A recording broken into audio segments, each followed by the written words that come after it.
Hold on.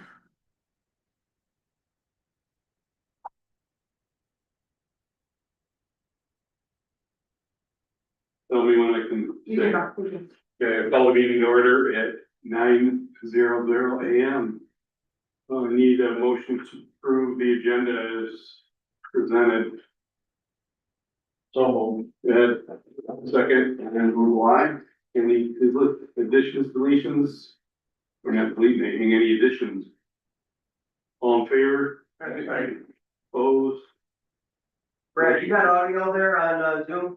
We're good? Okay. You got the meeting minutes from July 20th. Motion to approve as submitted. There are no additions, deletions, or corrections. Well moved. Bob? Second, Dave. All in favor? Aye. Opposed, motion carried. We have the treasurer's report in front of us. Single page, double sided, and what that? Okay, I'll start at the top with the grant summary. Our phase two, is technically ended and we have dispersed everything with the state. We're just waiting to spend down some advance funds that we've gotten. So we have $22,000 remaining. That's for a few Clinton Brown contracts. LBI two capital is the next line that we got an extension through November 2026. We are at 40% spent of that grant. And we do have some money already in the bank to cover the beginning of the Grover project. That we'll probably talk about those projects later in the agenda. For LBI operations, I've added year one, there is a renewal opportunity for this grant, so. The year one is officially closed out, we've spent 100% of it, the $195,000. We have a renewal application in with the state. I think we're just awaiting, it's more of a. There's not a question mark of whether we'll get it, we're just waiting for them to send our grant award notice over, and that will start September 1st, so next week. The person in charge of it's on vacation this week, so I imagine we won't get it until the beginning of next week. And then. So we'll have another $195,000 for 1 year. For our operations, which. That was where we were a little skinny, and have been waiting for program delivery funding, so that'll be good to have that back in our. Are you gonna have that in time for you guys to get paid next month? Yeah, well, we have general fund money to cover it as well, so we're. And then, LBI two property services is the new grant for 2 million. We haven't spent anything, with this, we haven't dispersed anything with the state yet. We have spent $50,000 of that, and I'll talk about that in a minute. And then our general fund grant set aside, so this is $150,000 set aside to match the, everything but the operations grant. We don't put a match in for that. And we have spent 110 of that to date, so that's where you're seeing, because we ran out of the operations line, we've covered a little bit more with the general fund, so that spending should go away for a little bit. Our holding class expenses is the little box right under that chart. It says 100,502.04. $50,000 of that was to purchase 10 West Main Street in Friendship and needs to go on a disbursement request.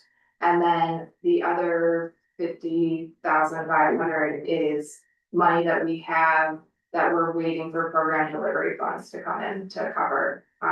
So we have that in the budget, it's just we don't get it until we put in a disbursement request. And can I come in and interrupt real quick? So the $2 million property services grant, that also comes with 5% or $100,000 of program delivery. So that is, if we would have just been a little bit quicker on getting that rolled out, we wouldn't have had that little gap, and it's just a show. We're just moving it over for the time being. We're not spending out of there without replenishing it, but there's another 100,000 that's coming throughout that. It'll come in 5% at a time of every drop. So if we draw, every time we draw 100,000, we'll get 5% throughout that 2 million. So which is, we don't stats for the 5%, it just comes in as we draw, but. Then our cash summary, so, the QuickBooks balance is, what is in our bank account less any pending checks that haven't been cashed yet. So for our land bank initiative account, there is $81,000. In that column, you'll see we have the general fund grant set aside, so at last meeting, we put in in the meeting minutes, there's a resolution to move money from our general fund bank balance over to the land bank initiative, so that number moved over in the column, so we're still tracking what we've set aside from the general fund for grants. But the total cash now in the land bank initiative column, so that 42,000 is what's land bank initiative money from the state. So that's just an accounting thing that Glenn and I are doing, but, it made check cutting much easier this month, so I want to thank everyone for that. And then our general fund column there, the QuickBooks balance is $85,663.67. That is our reserves, so that now is just sitting there until we make a motion to, move any money or have to, if we have a cash flow issue, we'll get signed paperwork on that. So that's it for the front. For the back, this is the summary by property that we report to the state, so you'll see in the state's eyes, phase 2 is 100% dispersed and committed. For the next column, that's the capital, so we're at 52% dispersed, but 100% of that is committed. And then the new property services grant, you'll see that $50,000 committed, we just haven't, it's not been dispersed yet. And that's it for the treasurer's report. Can you do this? You make this form? Yeah. From whatever Glenn sends you? Yeah. Yep. And then we review it with Darwin, that's why I feel comfortable talking about it on his behalf today. All right, motion to approve the report is submitted. Motion by Dave. Second. Jen. Any other discussion? All in favor? Aye. Opposed? Motion carried. We'll see Here's you the next. treasury report, is item B, QuickBooks renewal, we just wanted to talk about that real quick. So the QuickBooks application that we have our account using, we're the only one of his clients who use it. He uses an older version for other clients, they're smaller clients. The need for ours is complex, that's why it took us a year to get everything straightened out. They upped his service charges to, I think it's just over 2,000 a year, which would come back to, that would come back to become $100 extra on accounting every month. I think it's worth it, but, we talked about the other day, I wanted to bring it to the whole board. Make sure that we're okay with getting those charges and owning into I can pass this around. It's the QuickBooks Desktop Accounting Plus. It's different than the online version. It's an actual desktop version that you can, do on a computer and not have to keep updating like a subscription.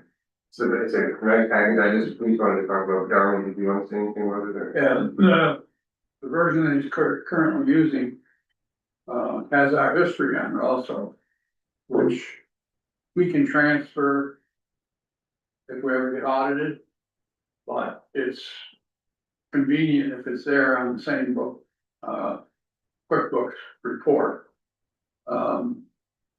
I have no objections to doing it. I would make a stipulation that down the road, if making a motion that if Glenn has other clients eventually that wants to use the newer version, that it becomes a cost sharing Yeah. issue rather than we bear the full boat. Yeah, and I trust Glenn that he would do that on our behalf, that we don't have to keep checking on him, but as he does that, he could, lower our rate as we go on. I don't think it's that expensive when it comes down to, we have a pretty big budget, we have a pretty complex financial scheme going. I think it's definitely worth the 2,000. But the reason it came up is because they keep raising it. It was like 1,500, then it was 1,900, now they're gonna push it over 2,000 on them. So that's why this came up, because he feels bad charging us more for it, and he doesn't want to take the brunt of it and lose money, makes sense, right? So that's why I brought it here. I think that I would recommend that we just authorize the subscription for the year, and then you can bill it to us on his bill as it comes in, or we can pay it in lump sum, but really all we need to do is authorize the purchase of the QuickBooks account for our own. Is that your motion? Yes, yeah. You got that? Second? Who is the second? I haven't got the Bob now. Let's just give everybody a minute to get that motion. Any other discussion? All in favor? Yeah. Aye. Opposed? Motion carried. You want Yeah, to? we have a guest, this is, Lucas Santiago, he's the tenant in the building we just bought. He and I have been talking and he was down to come here and, he had some questions. We're in a unique situation where we usually don't have tenants take them in. I've explained to him that we're not really set up to take, to have, be landlords and take rent. Once we do that, the property becomes tax exempt anymore, which increases our development costs. So this is Ruben, we can go around and introduce ourselves so he knows who he's talking to, and then we'll give him the floor. He just wanted to take questions about where, and just kind of flesh out where we are with him being in the building and us taking it on and not wanting to do it. Which building is this? The hardware. Who? He runs the restaurant there. I'm Kate Williams, I'm the operations manager. Steve Evans. Bob Salter. Nice meeting you. Brian Parent. Brian Lau. Yeah. Way back. Very nice to see you. Vice Chair. Darrell and Excellent. your girl, secretary. Thank you. Yeah. Yes. Well, thank you for allowing me to crash your meeting here and thank you again. Well, I don't even know where to begin. The goal of the project initially began, because, after COVID, I still have I have 5 children, 4 boys and my little girl. My boys are all grown, they're, off college, and my last one moved to California. I've got 2 in Portland and 1 in Connecticut, and they're all doing great. But my 16-year-old, she's my last one, and after COVID, she was having some anxiety issues, she was afraid of everybody, it was hiding. So my children and I, we used to get together, and one of the things that they used to tell me was, how much, working at I used to have a restaurant for, 12 years, 15 years, I don't even remember, how many years we owned and operated a little restaurant, but the boys grew up in a little restaurant. And one of the things that my boys used to tell me was, how much confidence in what they learned, watching and being hands-on, and what it has helped them, become, successful in their own way there. And I wanted to do that with my daughter. I wanted to recreate that for her because, like I said, after COVID, she was having some terrible issues. And it's done its job. We've been at the location for the last 2 years, going on the 3rd year now. And it's always been just a project. You know what I mean? The landlord and I, we had a unique relationship because it started out as a month to month. She didn't wanna give me a lease. In fact, I never had a lease. And then the building needs so much work that it went from me giving her rent to giving it to her handyman so that she could fix the things, frozen pipes, some of the equipment that she still had in there, just things like that. So, that became that. So, but I guess what I'm trying to say is that the project has grown to something a little bit more solid. We have now established it into a nice little community center. It attracts families, kids. We have, classes there. We just had a cooking class. We do music lessons. We have arts and crafts type of events. And I think it's really becomes a small little pillar for friendship. As a result, we started a revitalization committee there with Ashley Smith. Of course, you probably know her, Ed Eager. And they meet at the little shop there, my little shop, and we talk about, we started a garden. So there's a lot of little, positive things. And when I first had opened up the restaurant in Cuba in 2002, it was the same thing there. I used to help Bill Dibble empty out the rainwater when he caught from the Opera House. And I mean, look at Cuba now. I don't know if you've been to Cuba lately, but it's thriving, it's doing great. So we're hoping to follow suit. So I guess the reason why I'm here is because I'm interested maybe taking it, to the next step. I'm interested in buying the building. I'm hoping that everything that Jason has talked to me about, what you folks are doing, with the land bank as far as, you know, with the apartments upstairs and, you know, refurbishing it downstairs and so forth and so on. That would be something that, I just turned 53. I'm, you know, too young to retire, and I don't want to necessarily throw in the towel just yet. You know, I still feel like I have a lot to contribute. I don't plan on going anywhere, but we own a home in Wellsville. I've been here since 1992. You know, like I said, my kids are all grown. I'm looking for a reason for them to come home. My ultimate goal is to create an online advertising networking about page for the Southern Tier called SouthernTierLife.com. That's why we call ourselves Southern Tier Live, is because, you know, there's a lot of small towns like Friendship that all, you know, buildings are boarded up or falling down. And everyone thinks that, hey, you know, no one's gonna go there, no one's gonna come here. But I think if anything, what we have proven in the last 2 years in Friendship is the fact that, you know, that we can make it. You know, that, you know, that you could have a nice little business there. And the restaurant business is just because it's in my background. But, like I said, my goal is to create a handful of income streams in order to be able to, you know, not only focus on education, but also on, you know, training. But God, I have so many ideas, I don't even know where to begin. But most importantly, to make it into a little community center for people to come in. We're working on a class on learning, on sharing. I say learning because I'm learning myself. I'm not an expert in anything. I'm learning as a, you know, myself. I don't think I'm ever gonna stop learning. And so, you know, things like budgeting your household bill, you know, food, you know, managing your refrigerator, you know, things like that. Things that can help our community, you know, I think that, like I said, if anything, we've proven that, it has a lot of potential, that little business there.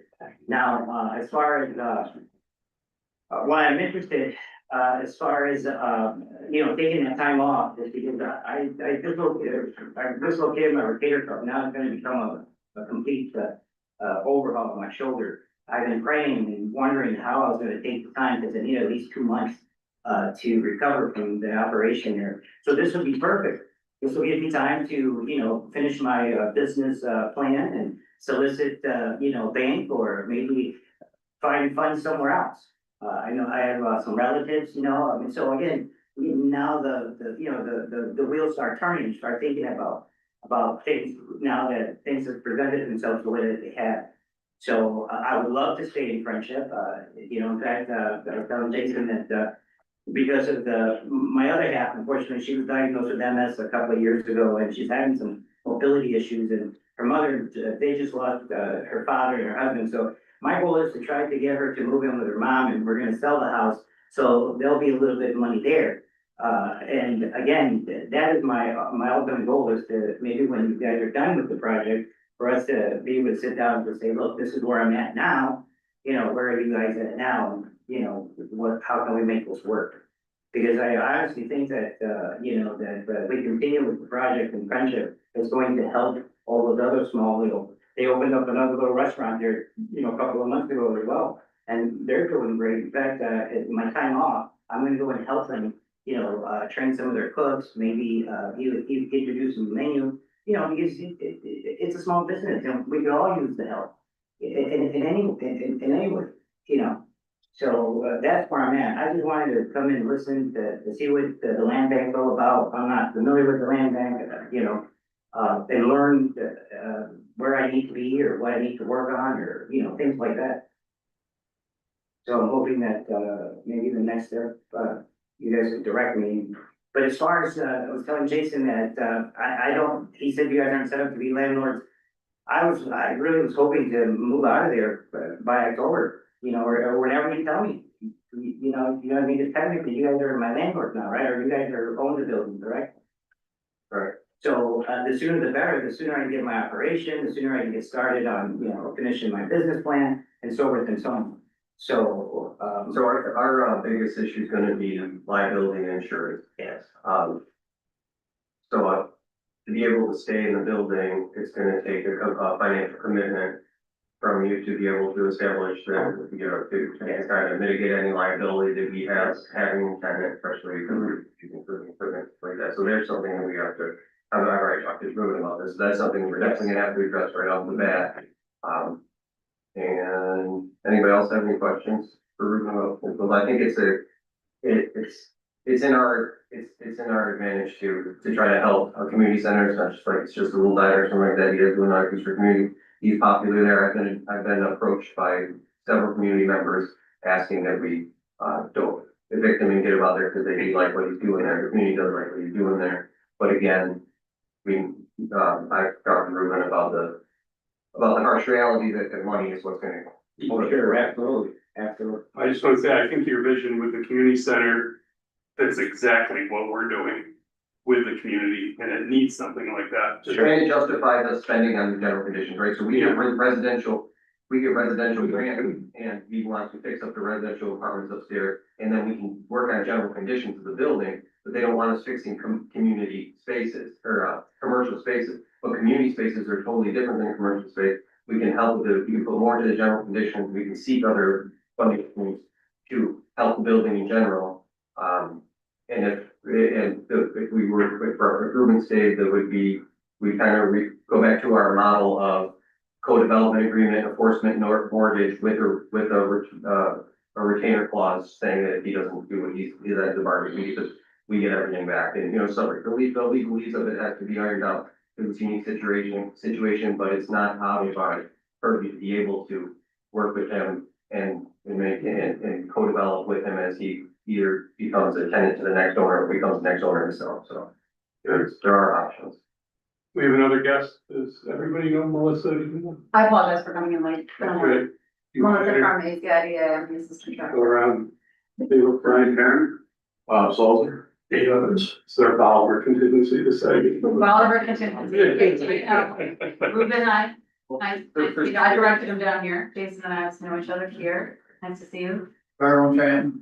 He's their treasurer. Dan Zoller from Duke, vice chair. Thanks for having me. All right. We're gonna just stick right to the agenda then. Yeah, Moving on to anybody funding. have a question for him, or before I go, talk about where we go next? Is everyone good with me and Ruben meeting and talking about insurances and seeing what kind of that looks like and seeing? I'm not that familiar with Friendship. You're currently in the building. Yes. And you don't have a lease with prior, No, it was always a month to month, we never had it. and you technically don't have a lease with us. Correct. So what we're trying to determine is what our relationship is gonna be with him. Correct, And in the meantime, he's in the building correct. with no insurance. Well, today, we spoke, over the weekend, and I spoke to my other half, what I'm gonna do is I'm gonna go down to, Allstate and see if I can, talk to them about bundling our home and, you know, car with our business. Maybe we can include the building, I'm probably gonna need some. You have to include us as a Correct, yeah. line at the bottom. So I'll find all the information out today, because I think that's very important, I hate for anything to happen, you know, and. Yeah, you got people Of walking over. course, of course, Yeah. very important, absolutely, You trip on the steps and you sue somebody. absolutely, You know, absolutely. So immediately after here, I'm gonna go to, For protection from us, in the meantime, what do we do?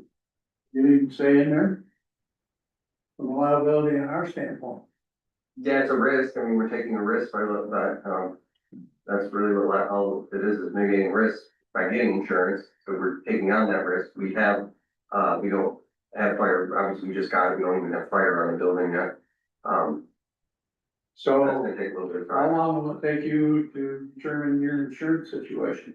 I'm gonna go there today, as soon as I get down here, that's where I'm gonna go next. So you'll convey with Jason? I will talk to, Yeah, and I'll talk to our insurance agent too, and we'll get right on that today about making sure that building is covered regardless, just regardless of the Right. name, make sure we cover this stuff. Okay. Those are working. And then we can maybe work with the attorney to get some sort of agreement, Gotta have something, right? just something, you know. Is the business currently open? The restaurant currently open? yes, yes. What day, what are your hours? Currently, we're there Tuesday through Saturday from 11 a.m. to 8 p.m. Would be great if we get that policy ready today. Yes, yeah, that's my goal today, was to go down there. Yeah, maybe. And find out. If you can't get it today, maybe hold off opening until you get it. Sure. I think, but I don't, I can do that. I think that would be for the, Tuesday through Saturday, from 11 a.m. to 8 p.m. currently. thank you. I'll be. Jason, you'll be monitoring that then. I'll call you. Okay. All right. You're welcome to stay for our meeting. We're just gonna move on. Thank you, I appreciate it. Absolutely, thank you. You're welcome to stay if you need a nap.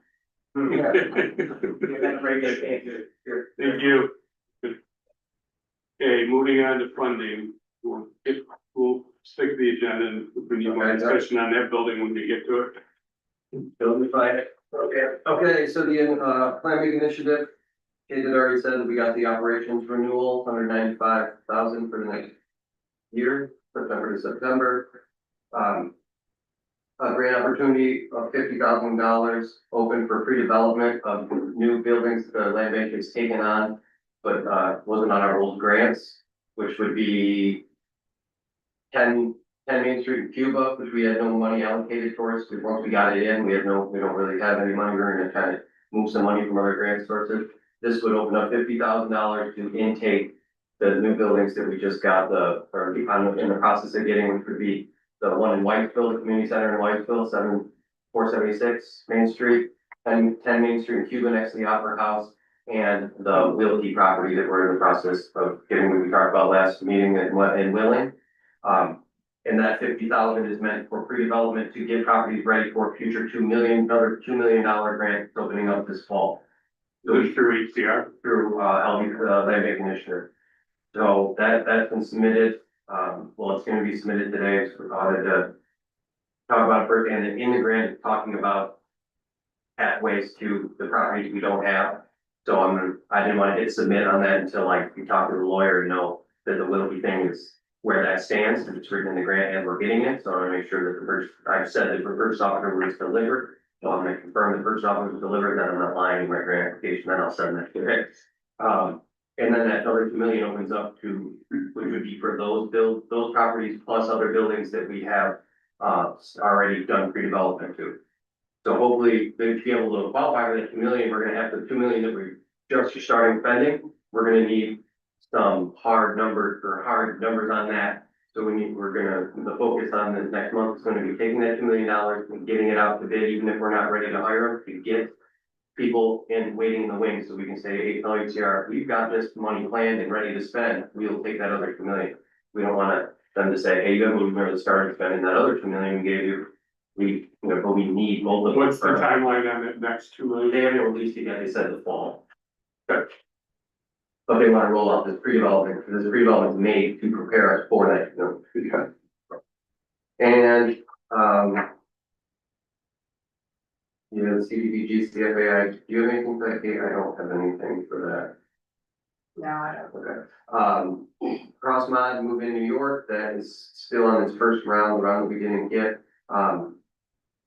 It's a slow rolling out, so there is still no news of when the next round will be launched or talked about. And Preservation League, the Friendship District, so there's a $20,000 or $30,000 grant that is opened up that we submitted a pre-application for. I went to the town friendship meeting last week and they approved for us to take the lead on applying for the district.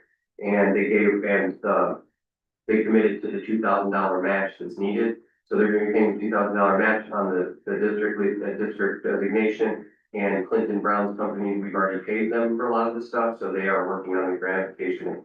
Ain't no charge to us for them, and they'll work between the town and Clinton Brown to finish the district if we get this grant. How much? It's a $30,000 grant, $2,000 match. 20% of that, or 20,000 of that goes towards the district creation. So does that go back, so does it come back to us, because then we spent that already? And 10,000 goes towards what's called an artistic component that makes the grant has to have an artistic component to get the grant. And I'll let Kate describe it later. There's $10,000 in the grant for that too, so it's not coming out of their pockets for that either. So the Preservation League is who we're applying for the grant through, but they get their money from NISCA, which is the New York State Council for the Arts. So that's where the artistic component comes in. There's the strings attached to it. There has to be some type of artist involved. So the $10,000 would be as part of the application process, we'll identify an artist who will help with community engagement around forming a historic district in Friendship. So it's actually a very smart way to get people to show up to your meetings and,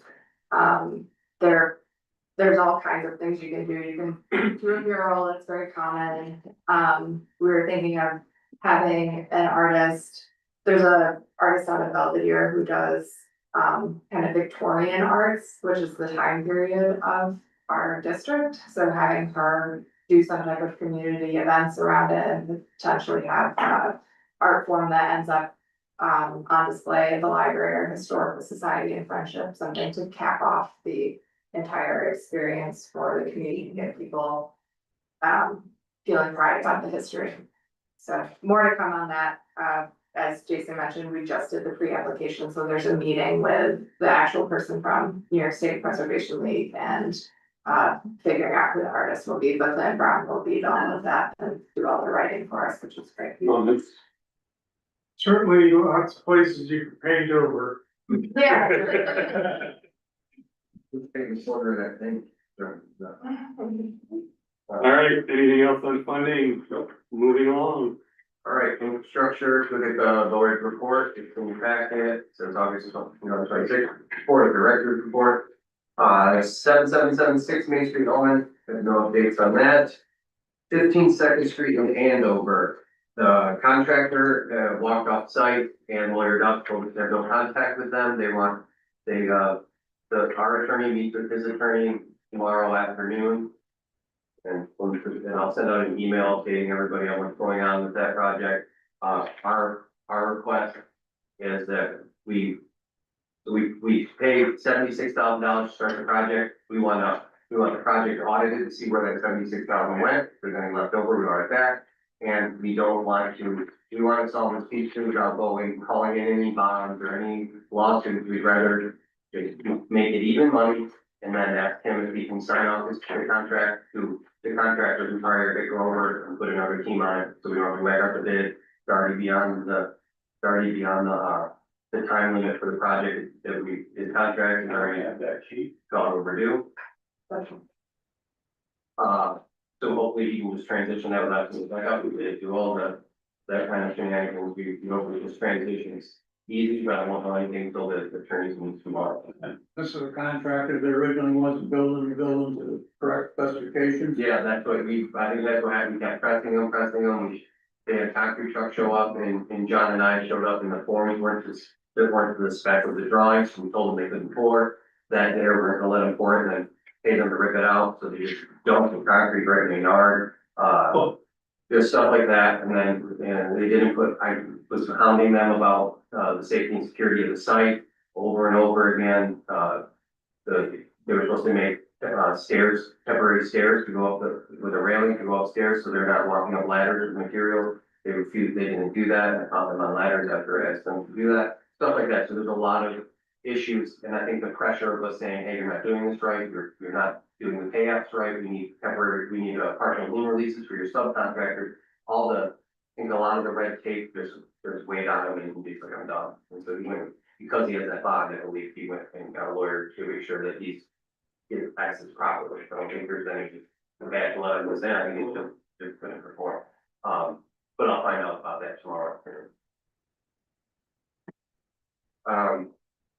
There's nothing more on that. 111 Main Street, Bolivar, I went to the town of Bolivar, that should say village of Bolivar meeting.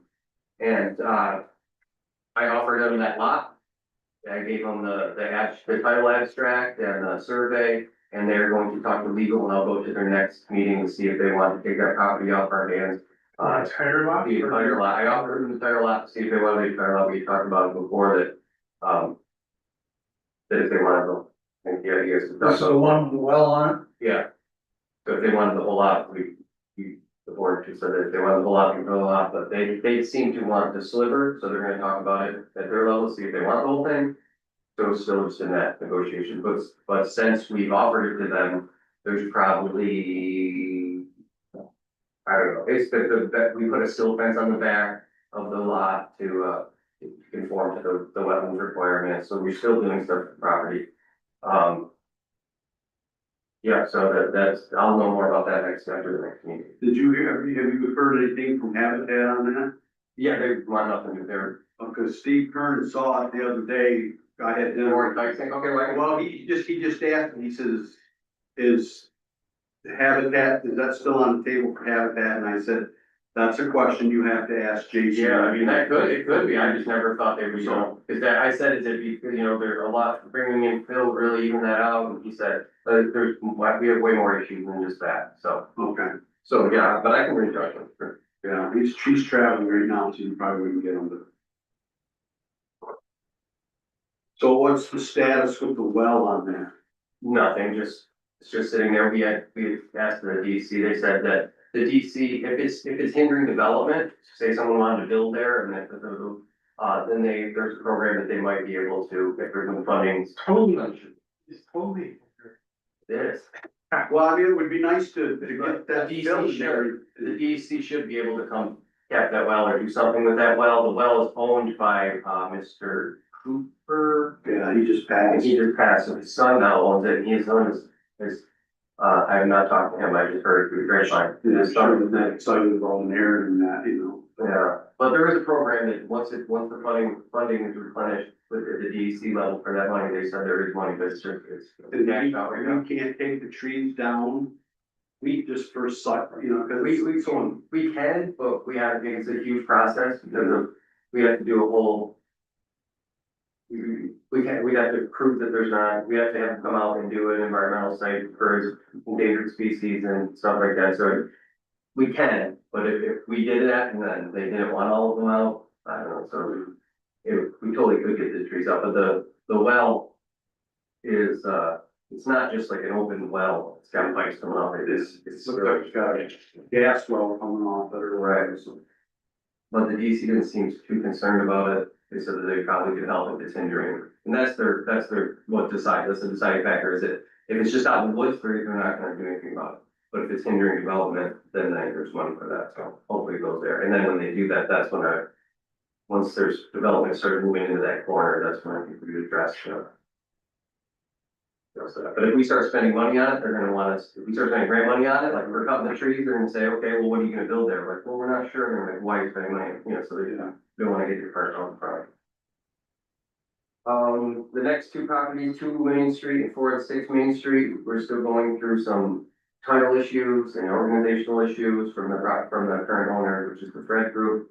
There are some, questions, the bylaws need to be reviewed, figure out how we're gonna transfer this property, so there's just some question marks there. 8 Main Street is ours, and we've done, Can I back up? Yep, sure.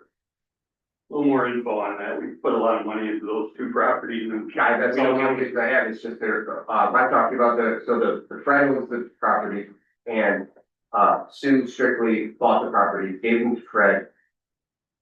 We were under the impression that Fred was dissolved, we couldn't find any of the documents, we found the documents and found out that there's 2 surviving members of the president and vice president still live in friendship. So we found the articles of organization and some meeting information. We haven't found their bylaws, we could show how many people they need to make a quorum to either dissolve or to transfer the properties to Ms. Strictly. So Still a psychical affidavit from them, we're allowed to be there, we don't have to insure. we have a contractor waiting to get in there. Once we get the environmentals back, are we gonna let them go to work before we own them? No, I don't think we have any need to, but we were kind of pushing before, because we needed to spend the money out, we got the extension and we can reallocate that money. I think that the soil samples haven't even been done there, they did them in Depot, they haven't done them there, so we're still a little ways out from that. We do need to get the stabilization in, what the contract that we hired for is the foundation work and to fix the roof. That contractor is the same contractor who's starting at Grover. So as we get closer to, well, there's 2 ways, we can go in there, we have a site control affidavits, we can go do work on the site. But the roof leak is kind of the most important thing coming into winter. So if we can get an emergency permission from HCR to go in there and maybe piecemeal the contractor, just handle the roof now and then go into the structural stuff. It's not a huge job to patch up, but at least get it stop pouring rain in the back part. So there's that option, but Well, you and I had that conversation, I was just wanting to, yeah, kind of for the board, yeah, I think, because we kind of glossed over all that, so. All right, yeah, so 810 are one building. That, we just closed up on 10 Main Street, we just met the tenant.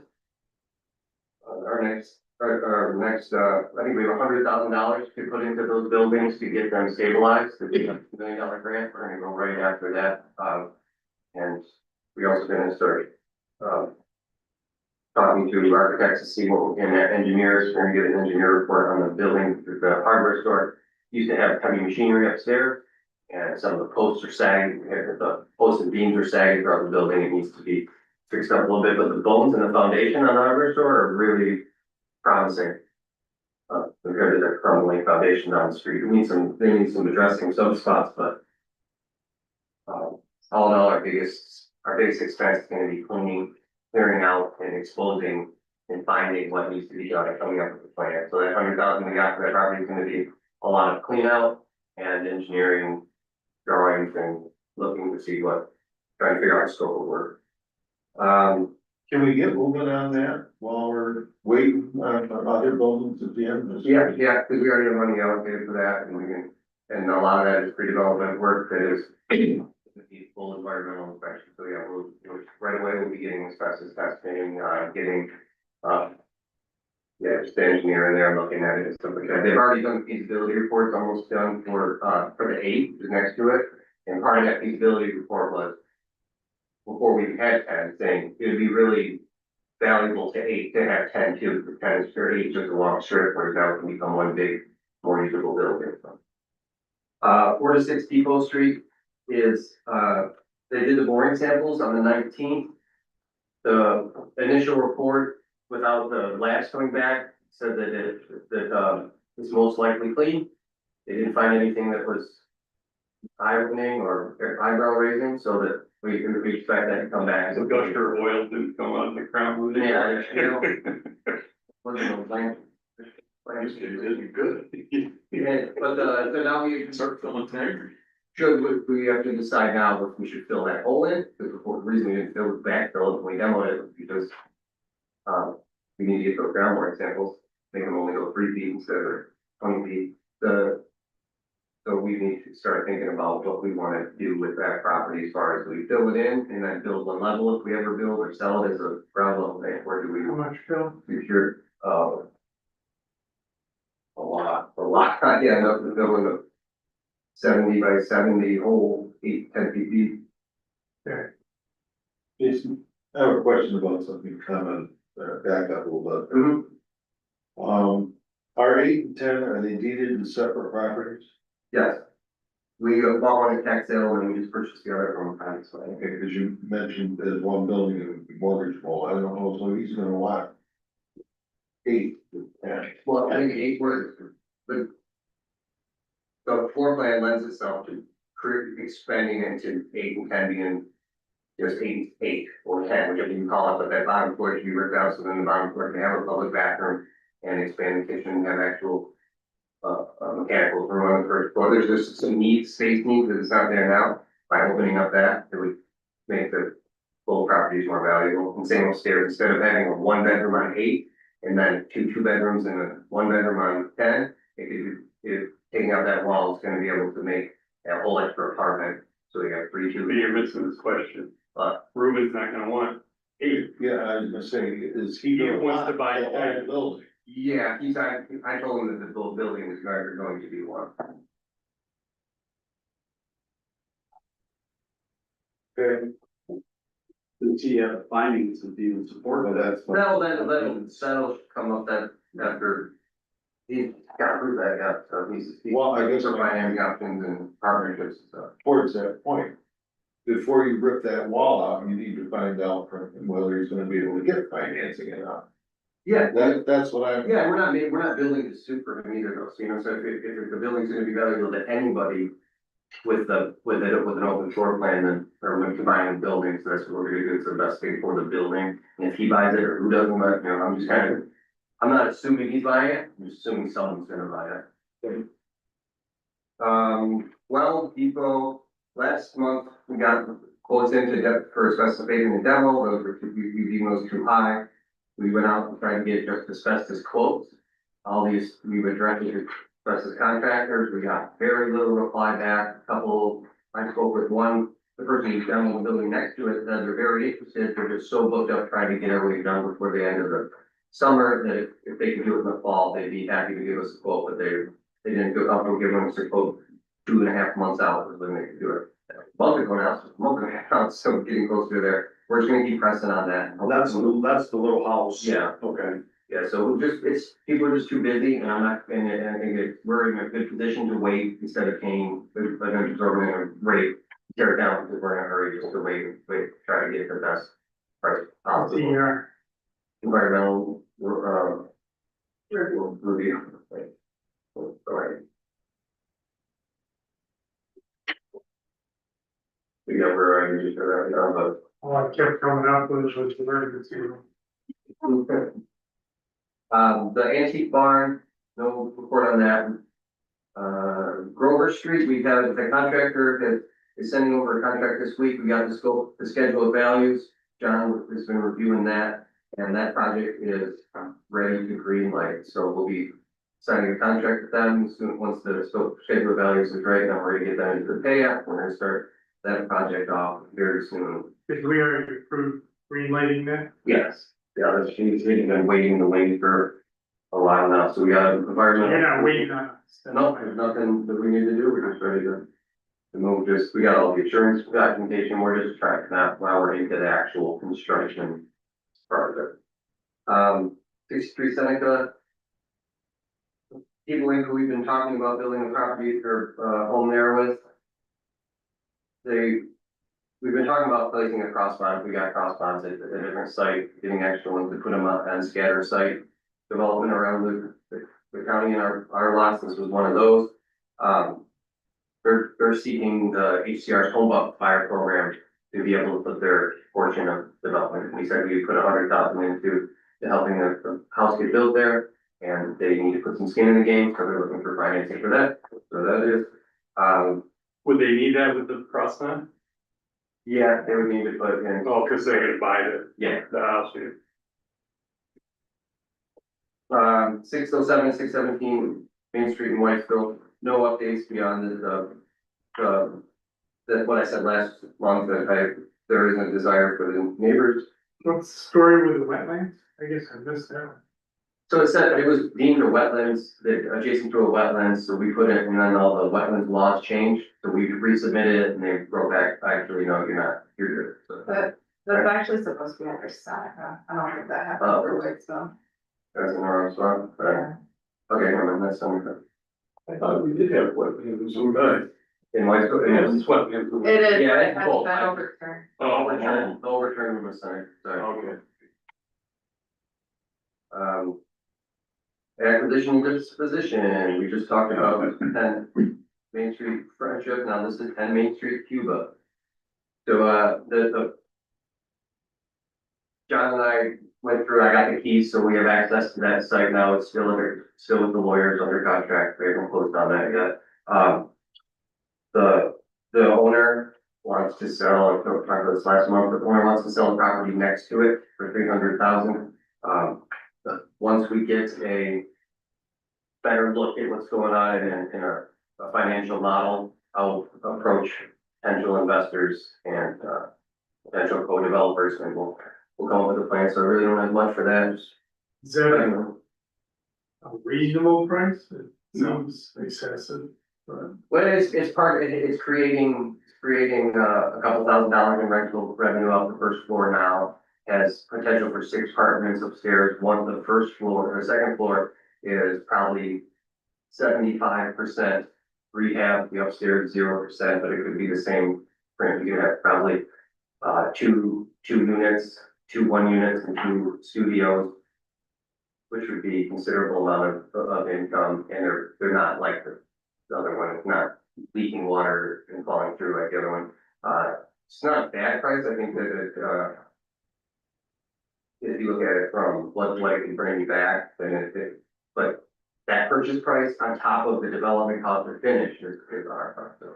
Just remember when we're looking at these upstairs apartments, we ran into this for the Cuba Chamber apartments, with the code, they gotta have windows, so when you're blocking it, you can't have like an apartment in the middle. Yeah. That's when we had to turn it into two That's story apartments because of that. When we walk through these places, we think about that and, two egresses, so like in the Friendship Hardware, we've already just thought that, just walking through once, you're like, oh wait, there's a front access and back access, we need to create a hallway through here Okay, all that stuff, so we can.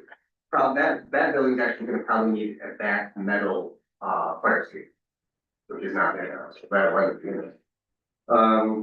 46 Main Street, that is got some estate issues, but it's still moving along.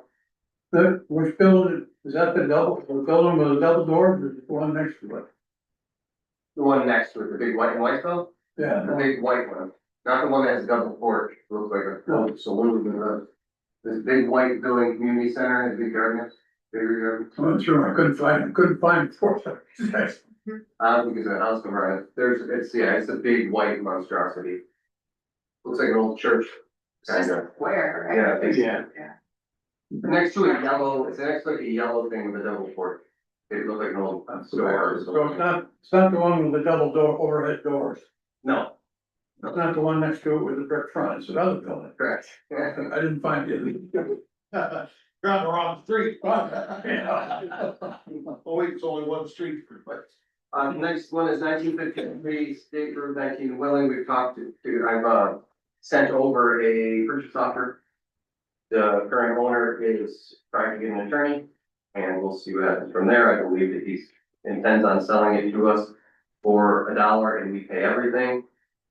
There's over $3,000 in taxes, not sure about any utilities, and, lawyer fees, our attorney said if he can't find anybody, and because he will consider representing both parties. So it's got a pathway, even, so we're not gonna stall and hang out on another attorney thing like his last one happened.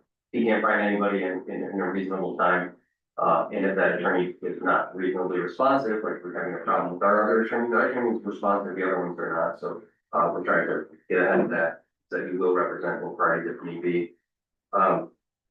Jason, I don't see Melissa on the agenda, partner We'll get- property we'll might get her- be a good time to. We'll get her right down at the. Wait, right? Partner properties would be a good time to. Yeah, I thought we had it. Right. Probably had the, no, I put, I just land, I didn't see it, but this would be a good. yeah, properties of interest, there we got her at the bottom, item 5B2. Okay, so I didn't know update for either partner property. We have property of interest, 6 Main Street in Cuba, we were calling it 2, which one, it's called 6 Main Street, that's that corner one's for sale for 300,000. And other property of interest is the 5322 Maple Lane in Cuba, the old RV park. 5239, 5239, pretty sure, but you wanna check me on that, but it's definitely not 5222, 5239, I think. well, Maple Lane, the old RV park, Mm-hmm, I got that off Google, so. that, him. That over, yeah. So yeah, Melissa from the IDA, Melissa, you can give us a background and everything. Just on a particular project? Yeah. Sure. So Jason and I have been talking about this, I mean, Kate was involved, she's actually the first person to help me sort of try to understand the crossline grant, so thank you for that. Probably last September, August, September of last year, that we started talking about it, and we were working on some other crossline sites, and we had heard that the Cuba RV park was, gonna be in foreclosure. So that was, as everything is, kind of a marathon, waiting for that to happen, seeing what was gonna go through, having Community Bank set up that auction. So Fred Clark, the executive director, I'm sure you all know, attended that auction a few weeks back, the 21st or 22nd of July, and was the only bidder on the property. We actually did quite well. I mean, all in with all the bank fees and everything that you have to pay, it was just under $150,000. It's 11 acres. It has 3-phase electric.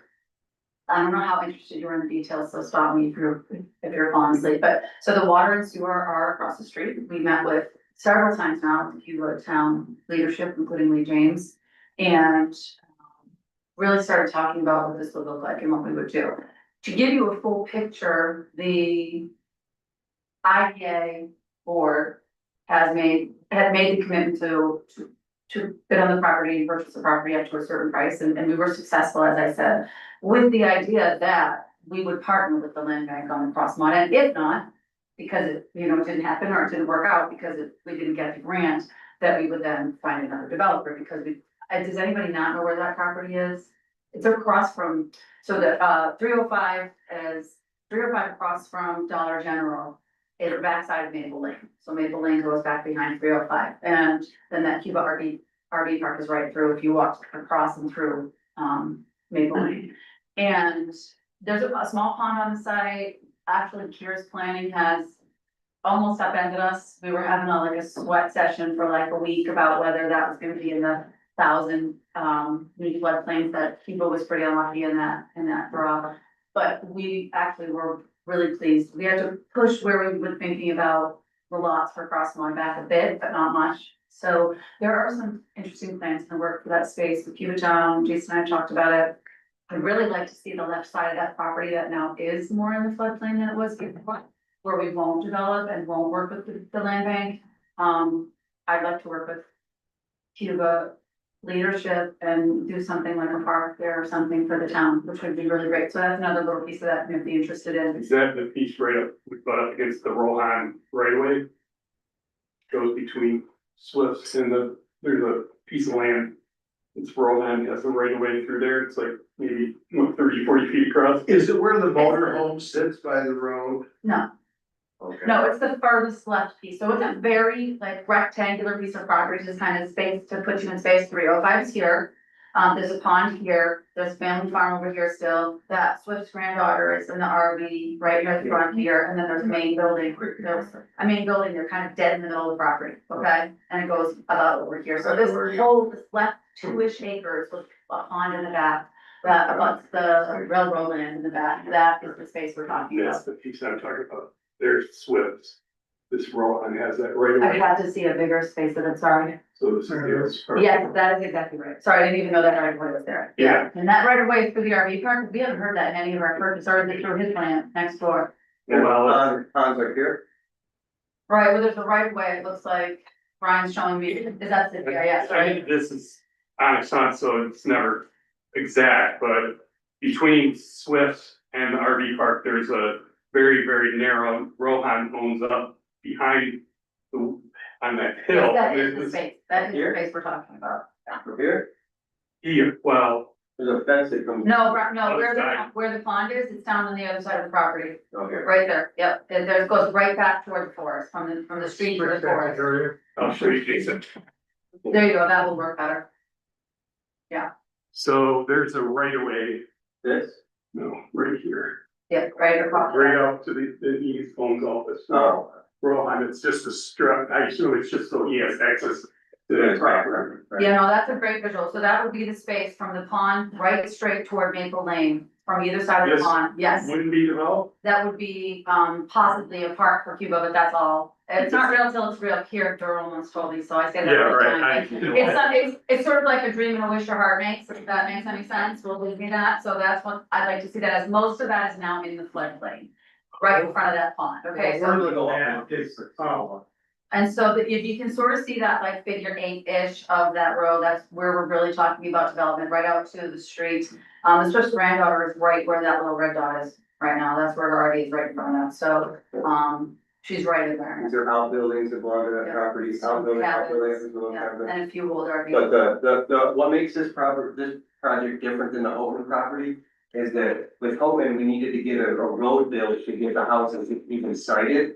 Whereas this, the road will come second, because the houses, this is a Sorry, to grab. road Yeah, that you could bring in the houses and have them placed, and then once the town sees that the project is moving forward, then they would have to justify to go in and create the road. So it puts their cart, behind the horse, which is opposite of what was going on with the whole thing.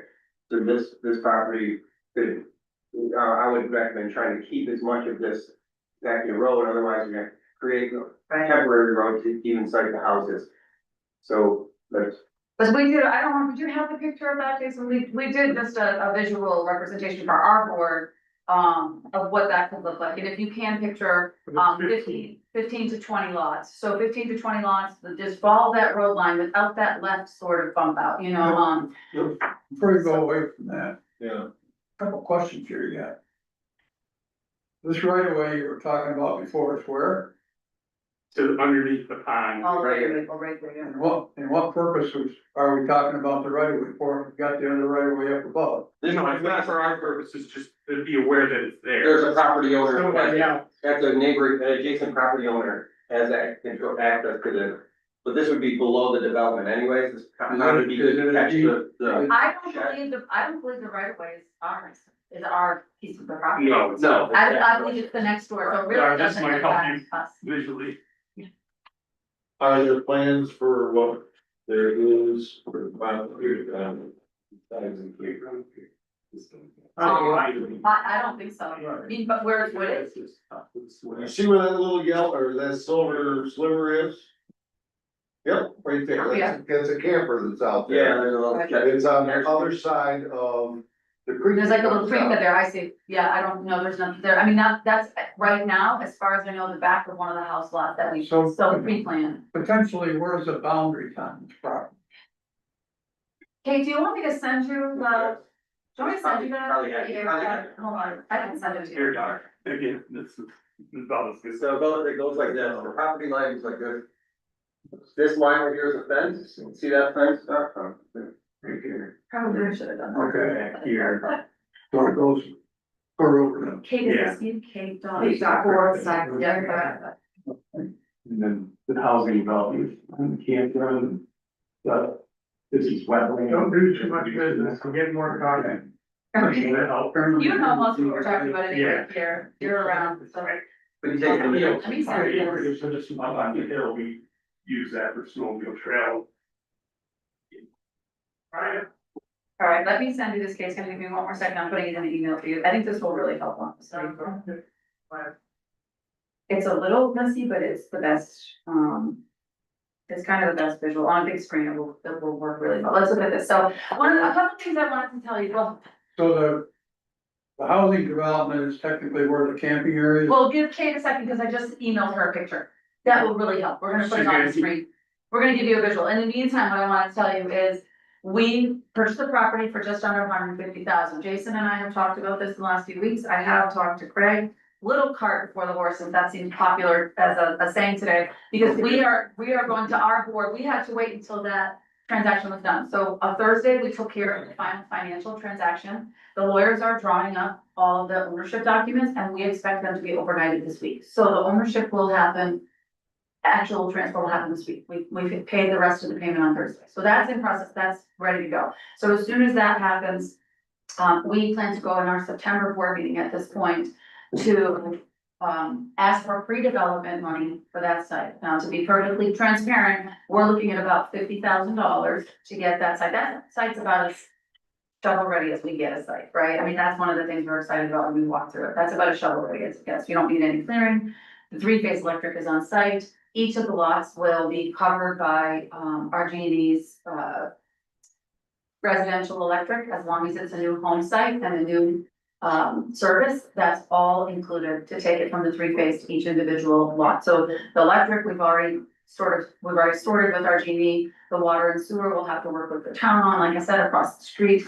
But that 50,000 of site, if we do that and we get it approved at the board and we put $50,000 of site pre-development in, it would really be about getting those plans for how that happens. So we would be more ready for the Crossmont grant. And that money would then be rolled into our expected purchase price from Millennium Bank. So we're looking at about 200,000. So that we can do pre-development, so that, right, is that fair assessment of what we talked Yeah, about? that's what we talk about, there's different ways to go about it, what she's saying, the land-based purchase, the price would be, when we go for the move in New York grant, we would say there's a purchase price associated with the property, and there's a production price of creating the unit, so they'll loan it all at the same time. And then the purchase price would be paid out back out of, Would the pre-development, include, survey? Yes. Yes, What their each that's what we're lot would be. expecting. So I was gonna ask, has it been the project been surveyed recently? We would survey once we have ownership of it, that's Yeah. part of the pre-development. But would you survey it for each down to the level? Jay, Yeah, wait. So right now, John's working in CAD to come up, take the mandatory site setbacks and take the specs from the cross bond grant and see how many, if we can really fit them all on there and how, where the yards look like, because you'll have slivers, and okay, there's a sliver, you have to go to this property, because it's too small, stuff like that. And once that is established, we can take that to a surveyor and say, or a civil engineer or whatever, and say. And get an engineer. These are where the lots, and then they'll parcel it out into a subdevelopment. Right, just to give you a visual that we use for our board.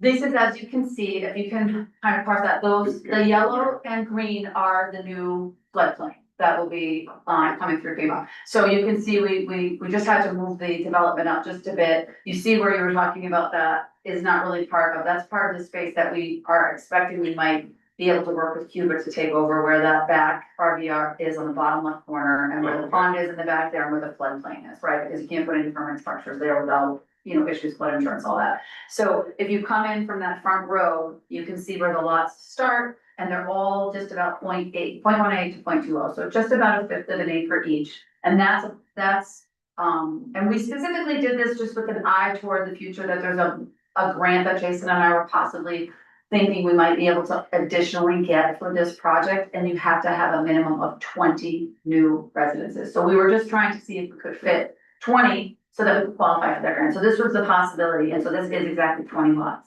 And that gives us sort of access to be able to see, we don't know if we would be able to make it work for that other grant, but it could qualify with 20 new residential neighborhood. But this declaration hasn't been checked to make sure that That it's doable, right? and that each lot, if you put a house there, it's gonna meet setbacks. Enough of setback and everything. But that being said, Cuba's really on board, so variances aren't off the table if we get to, okay, we Right. need some variances to pull this off with their. Then, I mean, so draft and so preliminary, just to really say it's impossible. Okay, how Cuba has zoning? Of course. No, they don't. Does anybody have any questions about any of this or anything I Is said? there any thoughts about like a community center in this community? Even in space, the problem with that becomes then you have some sort of HOA or something. Yeah. Sure. And that's really something. I don't think that, we all sort And of they step use back their when we property. talked about that. No, it's a great question, and I even thought like even a central, like common space, same Yeah. idea. Yeah. And that's where we sort of came up with pushing that park idea down toward that other space and just handing it over to Cuba if that can be a thing we can do. Because otherwise you're looking at a whole new ballgame with an HOA and everything. Yeah, that's To true. make- That wouldn't qualify for cross mod anyway. I don't think it does, yeah, no, we all really stepped back from that and said, let's not do anything that will cause us to get into that Yeah, space. good point. More than we bargained for. Just, No, I know, I agree. Well, that, and that, again, that's the idea of sort of pushing that space out to see if we could make it into a community park. And from your department, in the new housing study. It's good that there's people ready to get them. Yeah, okay. And we had the legislative meeting. There's over 700 that they identified the need for at least 700 No. Units. units, yeah. So this would get us, third, of 1.3% of the way. So we're there. a little bit. 3% of the way there, sorry. And we would probably then also, link this in with other properties we have that we wanna put cross mod, so we go for like Yeah. 25 or whatever, Yeah, we go for it, yeah. and what we need. And so what the land bank would get out of this is the grant has a developer fee. The 5%. Yeah, and so we get the developer fee, cover our administrative efforts. Right. Is that does the realtor and all those fees gotta come out of that 5%? No, that's just for the development portion. Well, the realty fee and everything would come out of each individual home sale for each of the individual owners, Okay, just like a regular home sale. okay. And so I just want to be clear, because I assume your messages are, your meetings are publicized. So I would like to say again for the crowd that, and Jason or Kate, maybe you can address this. One of the legislators did question whether this was a Section 8 grant, and I didn't want to speak incorrectly, but I'm 99% sure it has nothing to do with Section 8. That's a HUD kind of program. This is HCR. And what this does, what this grant does, it doesn't subsidize for just low income people making, you know, beyond, beneath the poverty line. What it does is, we all know, I mean, I would consider myself sort of middling income kind of person, and I can't afford 300 and something thousand No, I dollars. qualify. for So, that. I know, I mean, I'm like, many of our households probably qualify, it's really kind of middle to lower income people who could possibly qualify, and yet you still have to be able to afford what will end up being, and this is just a preliminary estimate, a $250,000 to $275,000 home. After it's subsidized by the The grant. income requirements are meant to be very lenient, so people can get in, so homeowners can get in there. It's really It's meant, lowering the cost of entry, it well, really, it's meant to prevent BlackRock and those people coming, they can't come in and just buy all of them and put a price point on them. And, you know, go to a suburb that's about to be booming outside of Nashville, buy a bunch of these things and then just rack up the price. That's what it's trying to stop. So In our environment, we really don't have to worry about income stuff. to Melissa's point, I had a conversation with her last week, coming out of the Cuba Chamber meeting, that there is that concern. Right. And that we're bringing low income housing. And so I asked her, as soon as they have their ownership finished, to do some sort of press release, whether you include a map or whatever, but just some sort of press release, so that the Cuba community is a little It's clear. clear on. And you and I should definitely work on that and give an exact but accessible understanding to people of how the grant works and what kind of, you know, housing we're building. I mean, that's why we've been including pictures and everything. I don't know if you've seen these pictures of these homes. They're very, Yeah. very nice. They Yeah. look like stick built, very nice homes. They're not the kind of home you see with a low roof and seamed walls. These look stick built in person and inside. And they're very much meant to, that's why they're cross one, right? They're very much meant to mimic a stick built, site built home. So they just look like a normal single family home. All right, well, thank you. Anybody have any other questions for Melissa on this project? I hope it Not works. them come before this board. Okay. I have some other questions. Okay, well, I'm happy to answer them, you know, check in, hopefully we get, I really hope we get to work together and I hope we get this done, so. Yes. just Next step. Yeah, we got time. Yeah. Next month, we can talk about it again, we'll get it on the agenda every month to see how it's going, but yeah, for as much site prep as we can get going now is gonna help us, because there's quite a ways away, because the first round of cross mountain is going slow, because it's the first round. Right, They're figuring out stuff there, so. but I think the most important update right at this moment is that the property was purchased and we're just waiting for ownership documents, and that all went through and done. Great, So we thank do- you we for do all the- stopping in. Yeah, thank you guys very much. Thanks. All right, have a good day. You too. Oh, there's 6 West, or the Maple Lane, I didn't get on the order. I'm like looking for it on the agenda, and I didn't see it up there. And I knew she probably didn't want to stay all day, so. Okay, home repair program. Any other discussion on Maple Lane? Now the IDA's out of the room. Good. On the way home. You asked me, I didn't say. Your lips were moving, nothing was coming out. Oh, home repair program. Okay, can we share the flow chart on screen? So the home repair program is ready, it's our pilot program of 150,000 to roll out in this, we got the administrative plan approved. And being a pilot program, we're gonna overdo the red tape on this thing, and then after we're done, dial back and see what worked, and what didn't work, I'm gonna show you a flow chart I created, we got all the documents ready, we got a press release out to HCR requesting, because they have to approve any press release, once the press release goes out, we will, when we get the okay, we'll send that out, and then actually roll out the program, start getting applications. So, I'm just gonna share. well, I'll go faster than you guys can hear.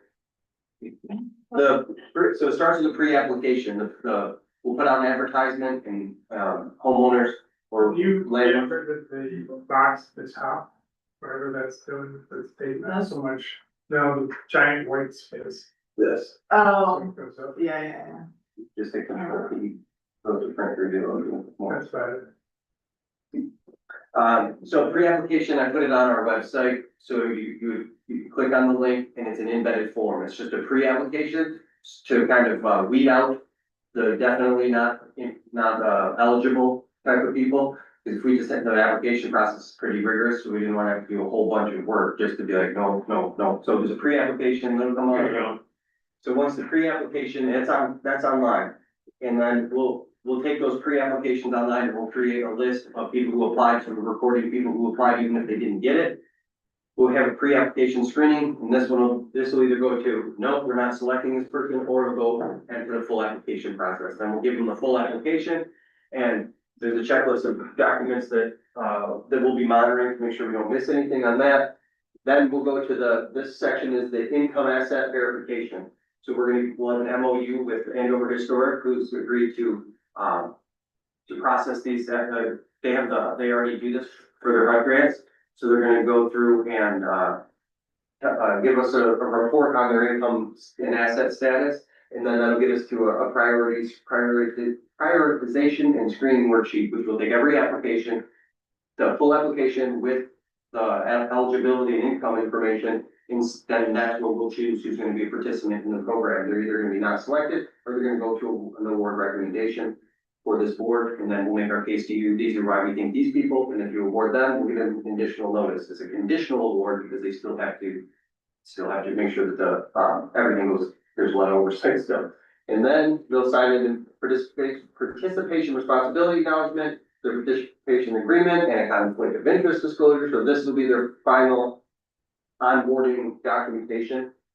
And then we'll go to the home. We'll take the home, we'll do an initial inspection, we'll log the repairs needed in a photo log, and we'll develop a scope of work. We'll create in-house estimates for that scope of work, so we're going, before we even contact contractors, we know what we think it's gonna cost and what's wrong and what we want, what we're saying is gonna be fixed. We don't want the contractor to get there, look at the scope of work, and all of a sudden the homeowner's like, oh, plus this wall, oh, plus this.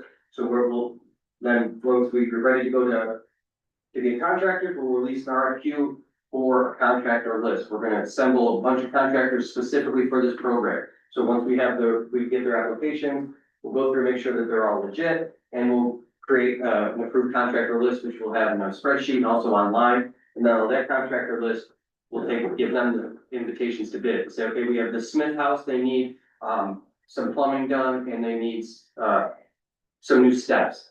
And we'll send it to our contractors, and they'll come back and we'll take the one we want out of that. Can you do those first 4 boxes in the ground, We'll release like it. simultaneous with some of the other stuff? Rather than waiting for the, This is just for ease of talking about it. This actually can, the RFP and stuff, we'll start creating a contractor list ahead of time. But this is as now the participant will now be engaging with the contractor.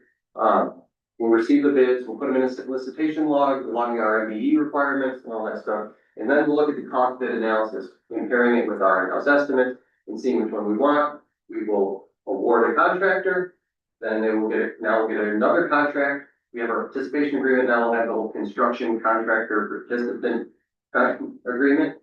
And we're ready to roll for notice to proceed. And then this is just regular development stuff. This could be in a loop because, we have inspections and payments, change orders, we move back around inspections and payment. So then we get to the end and then final payment, inspection, participant release form, and then they're out.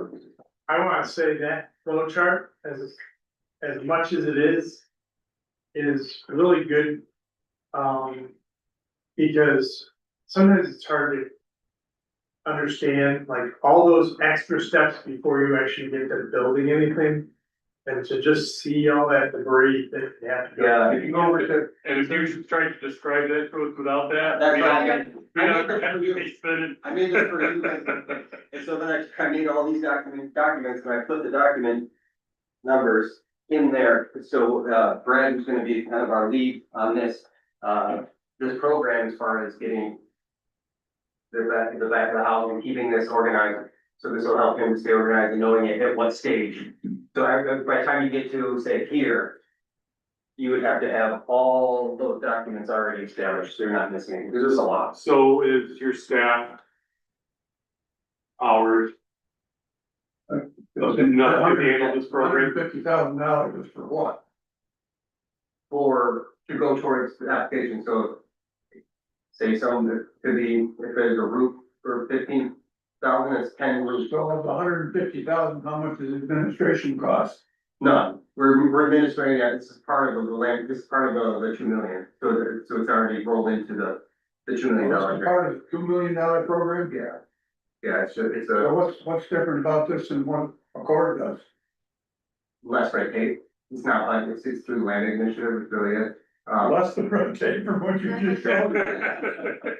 Exactly, it's not, there's less, we can get more. And then again, I put extra checks in here because it's a pilot. So this is $150,000 pilot. If we can get it running like a smooth engine, then we could go 1 million and do less effort for way more money. This is kind of. What's the income basis? I mean, what's, We're, maybe 100 to 100 or 80 or anything below 120%. So it's pretty much everybody. I would say the key difference between us and Accord is that we have that flexibility too. Oh, yeah, we have Yeah. higher income requirements, so they're. We set our plan to prioritize people in the 80 to 120% income bracket to differentiate ourselves from Accord, but we can go below it if people below it apply. Yeah, we're trying, and we can, yeah, just because of the grants coming out of the LBI, it's way more flexible. They do theirs out of CDBG and home, and they have just way more. is it gonna be eligible for rental property? Yeah, we made it, so they allowed us to make our own administration plan, and we can, and we get to target, we targeted, unoccupied rentals. And we could come in and say, no, we could do a little research, say, you have a bunch of rentals, that we're not gonna give you, so you give a lot of discretion there, but rentals, elderly, veteran, and we even threw in there tactile property.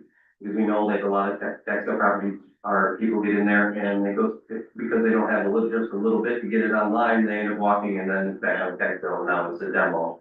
So there's that, we're trying to catch those things that we've seen in real. So you're able to set your own guidelines, you're not being driven by anything else? Yeah, we kind of did it as loosey-goosey as we could, but still having enough, structure to it that it makes sense in CD. How close are you ready to launch?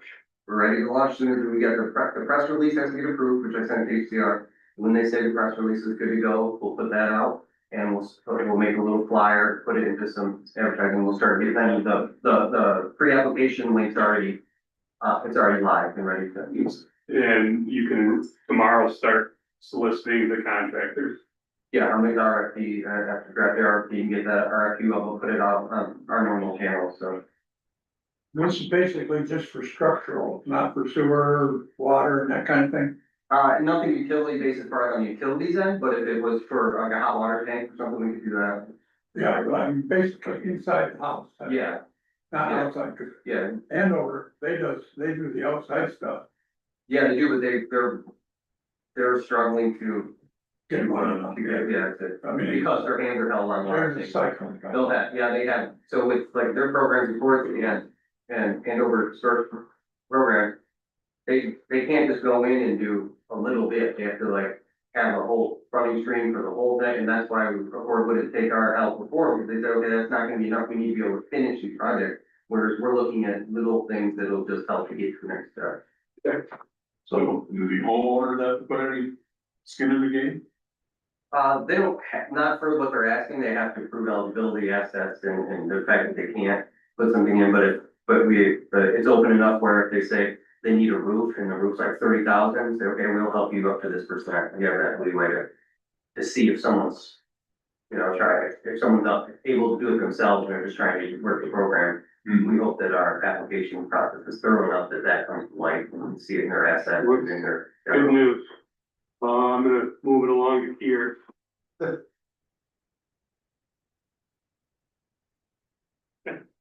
We each get a copy? I don't have that many copies, but I'm gonna hand it around. The back part of it is a summary in each little town, where they stand.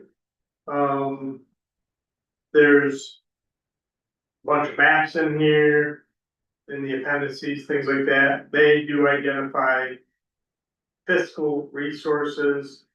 And then the vast majority of it is, where we stand and what are the strategies.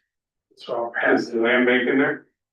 What was over it? and over and over and over. What was the distribution? I'll have to go home So and wait we, for a rainy day to get online and read it. so it's electronic for most people. So it's online available, and there's a dashboard, electronic dashboard that, allows you to get the latest data. And as long as that particular company, community scale is going, our dashboard will continue to be up and updated. So their dashboard that they created for us is part of a national dashboard that they built. So that anytime data is updated anywhere in the nation, it's automatically updating our data too, as a part of that. So that'll be handy for some of these grant applications and whatnot. No, it's Hopefully. very valuable for anybody who has to write a grant, you just reference that instead of going to data.com and census.com and all these things that everyone knows but they've never been really tackled. They're still taking it for granted. This is going to look at that data and come up with conclusions based on it. What you normally write is just a really bland type of data. This is, And that's all that's accessible through the county website. yeah. Right now, the links are on the planning part of the county website under reports, but, I thought I sent that link out to you, but maybe I only sent it out to you because you were on the committee. So let me send it. I think we talked in the past and maybe get a little more bang for our buck with like having an article done or something like an interview with you and like with Wells and Son or Times Herald. I'm thinking of all the stuff that we've got going on. I know, we gotta start blowing our horn a little They bit. they got no idea what. No, so, Not that if we publicize it, we won't have more options, but you know, I just. Yeah, I mean, that's been on my radar for a long time, trying to get. Yeah, I know you're busy and but it would, That's definitely a weak spot. I'm not on social media myself, so I don't really think about it business wise, but we should be having more of a presence on. yeah, you need a PR person, basically. It's funny you bring that up. It's funny you bring that up because I was looking for a spot to talk about the newsletter, which, you know, I know you guys are buried in shit and newsletters are just another 2 hours of your life or more to put together, but I do think that on occasion that is a useful tool to get the word out on where we stand on things.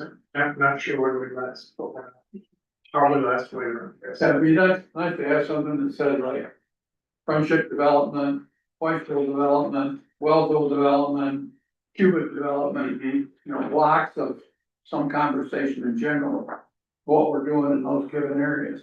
Yeah, but And the successes that we've had in there, basically. yeah, we do need to better document that stuff. Our newsletter, we started the newsletter with the media school class over at, and then kind of just fizzled away and the other stuff.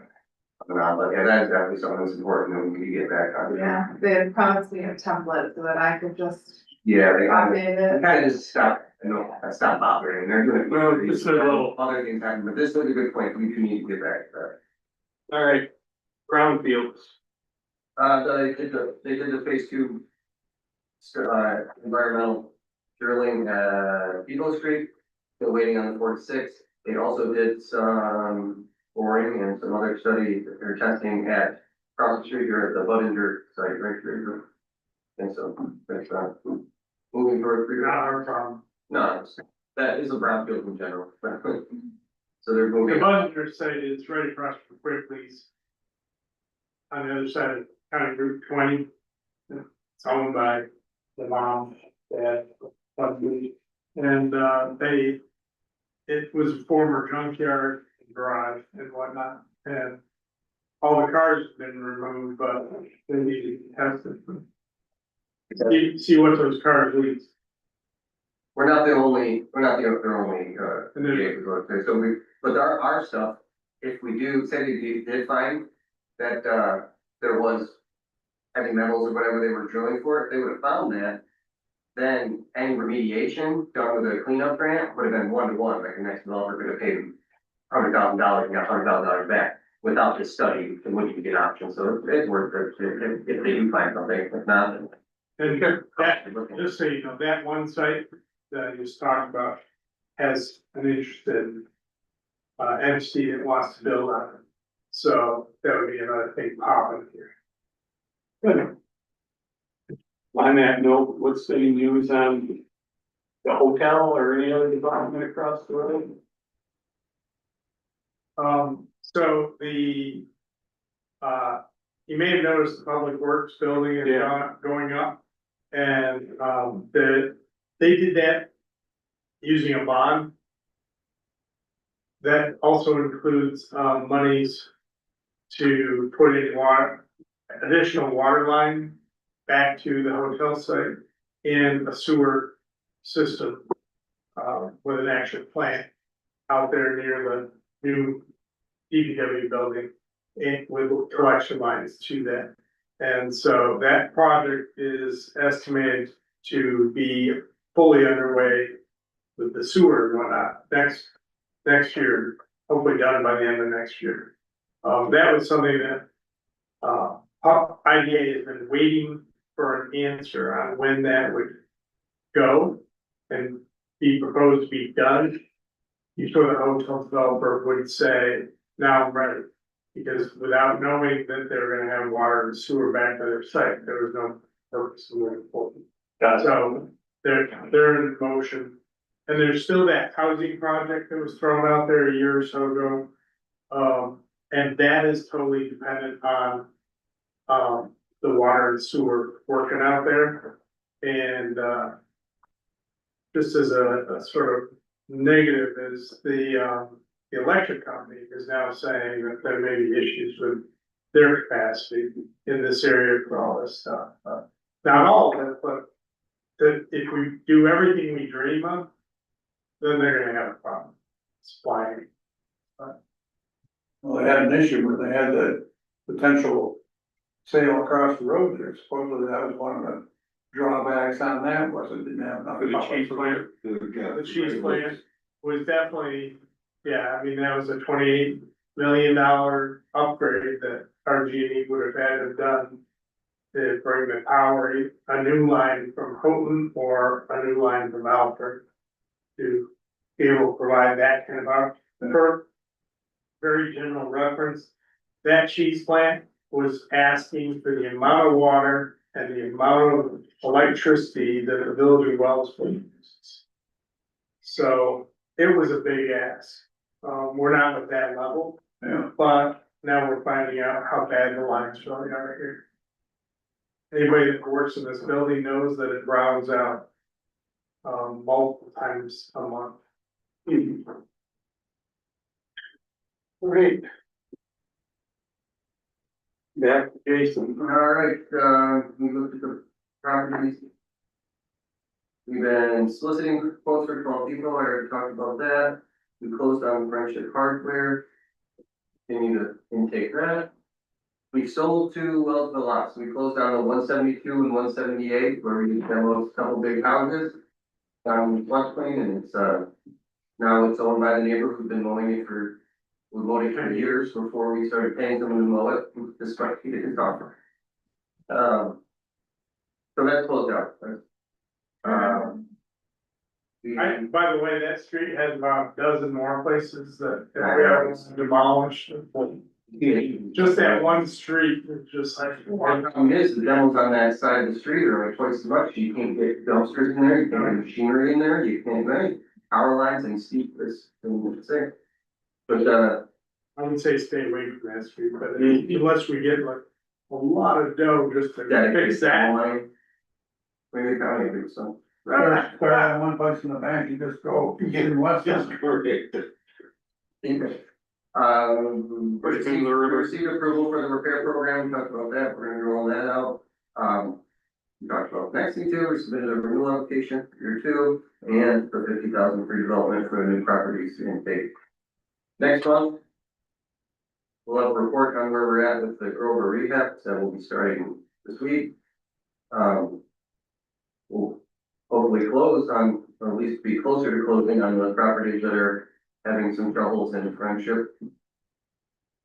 We'll get into the new properties, get some pictures, and get an idea of what we're looking at with the properties that we just took on. I requested from the county to get a list of the tax sale properties that were left over. They said that they had until the 28th, for people who didn't pay for their properties, it'll go to the next highest bidder, and they'll have till the 28th, and anything that's not, purchased by the 28th will go into a leftover list that we'll be able to look at, or it'll go to the next. I did see a list somewhere Yeah, they have for the 28th. of the, there's probably a dozen on their list that beyond the ones that people bid on, there's close to a dozen that nobody bid on, and they're just sitting there. Oh, that's what I asked for, I got that for fun. I don't know if it's, I almost feel like I saw it in the Wellsville Sun, but might have been on in a meeting minutes. So as far as the law goes, once the property goes to, auction and it's not sold, then we don't have to do that whole evaluation appraisal. That whole, surplus thing is no, if it doesn't sell at tax auction, the previous owner does not get any surplus. It's deemed as not being, having value, they could create surplus, so. That might be our only pathway going forward to tax our properties. But for a couple of years, we've got enough projects to last us a couple of years, so. We got really lucky with all these down properties coming to us, because otherwise we'd be sitting on our hands with a bunch of money and nowhere to spend it, so. We kind of got lucky with all these $1 properties that have fallen in our laps the last year. Yeah, so we're gonna keep working on trying to get Gulf Depot down, it's not a huge, issue right now. And barriers to our goals, always HCR approvals, kind of work, surveys, et cetera. Always, legal stuff and environmental stuff to slow this down. And that's all I have for me. Friendship Historic District. Yeah, but this is kind of a double thing. We talked about it earlier when we talked about the grants. The district is moving forward. We got a pre-application in, that once that grant becomes available, Friendship Town, within 2,000 to match that grant, we get it in, we'll start working for that. Clinton Brown's working on, we'll be doing the writing of that grant. But haven't we already paid for this district? We paid to get it drawn up to propose it. Once you propose it, it's okay that you're allowed to, we see that you proposed it, you're allowed to go after it. Now we go after it. How much did we spend to get that proposed? 10, 15 maybe, there's one. So where's the 30? We had a 30 number floating around at one point. The total was supposed to be up to 30. Yeah, and we were gonna pay half, and then the towns would put in half. They didn't put in 15, they came in with 10, and they started with their 2. So they got 8 more that they can do 15. Same budget. So what's gonna happen if we get a $30,000 grant? That goes for then they won't have to spend their. It's It's for the second half of The second half, yeah, so it's 60,000 total. because, the 30 that you said was 30, was 15 of ours, and then 15 is going into this 30, so it would have been 40. Jesus. Because it's not, the 30 was an estimate, not an estimate, it actually would have been 40, you put in 15 and then there's another 30. That's not what We approved. Clinton Brown told us at the time. That's, I think, We also, what they had been working on for us was the smaller commercial district with just the Main Street buildings.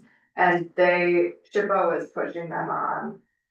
Even though we walked through Friendship with someone from SHPO who said, yeah, you could do this. They're now getting pushback from SHPO that it needs to be, I'm pretty sure that it needs to be a larger district. So that's. and we what started with just looking at our building, that's when it first started, it's just our building. And so we've also paid Clinton Brown to do preliminary things that will allow us to, The tax credit. yeah, to get the tax credit, because there's 2 pathways, it's complex, but when we first started, we said, we'll put in 15 and the town puts in 15, because it'll be about 30. We didn't know that there was that $10,000 art component, so that's extra, they're giving me for that, so.